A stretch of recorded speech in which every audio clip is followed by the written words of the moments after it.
price because the big corporations are evading, are dodging a lot of taxes.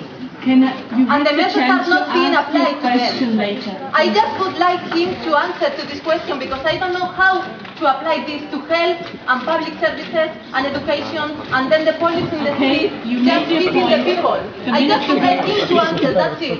Because they are selling the country. Question if you give him the chance. That's it. Okay? So I think they are selling the country.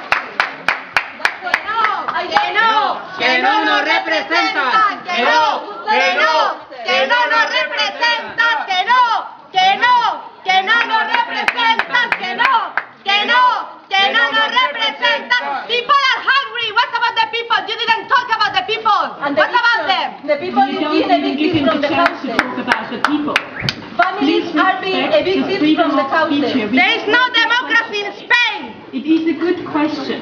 What happens to the social circumstances under these austerity programs? And the minister will answer that. But and why did the bubble about where is the circle? The bubble was something that everybody knew. Everybody knew that was going to happen, and nobody did anything to stop it. And now the people is paying the consequences.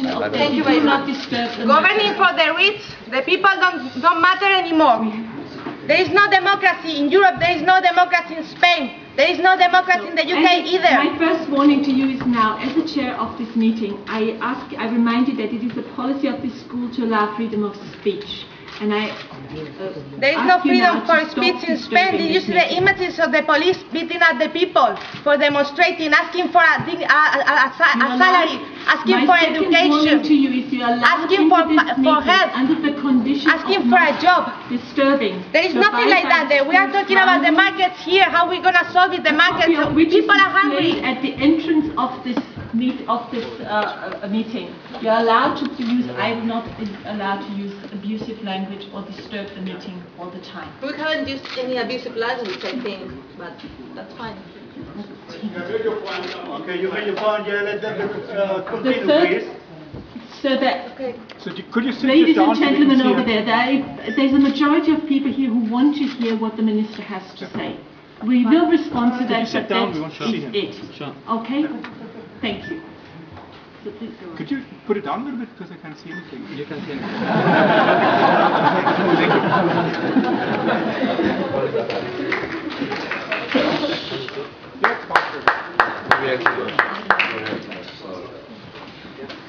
I don't think they represent all the Spanish. If you want to say me something of the words, but I can tell you, because I am totally open to take your views, and afterwards I am totally open to talk to you. What I would ask you, if you allow me to say, is that I would like to reply to the question that have been put forward, that have been asked by other people. But if you want to talk to the Minister of Economy of Spain, afterwards I am totally open to take your views and to discuss with you and to try to understand your points. Because I hope that you understand that I am an open-minded person. So, but please, let me continue with, the debate with the rest of the audience.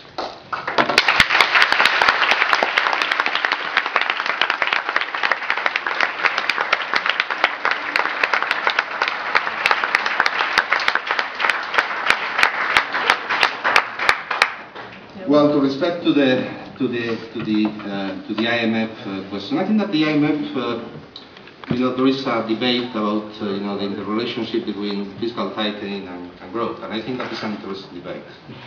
I think that we have seen certain circumstances that fiscal tightening that has been rise to less growth, and this less growth has aggravated the situation of the fiscal finances, and so we are in a sort of vicious circle.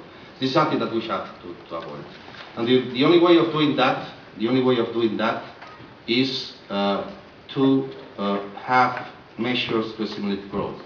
And we think that we have to carry out a structural reform. Again, as I have told you, respecting Spain, Spain has been the country that has suffered, in terms of labor market performance, the worst evolution, even much worse than in the case of Ireland, than in the case of Greece, than in the case of Portugal. So there is something in the labor market regulation that I think that didn't work at all.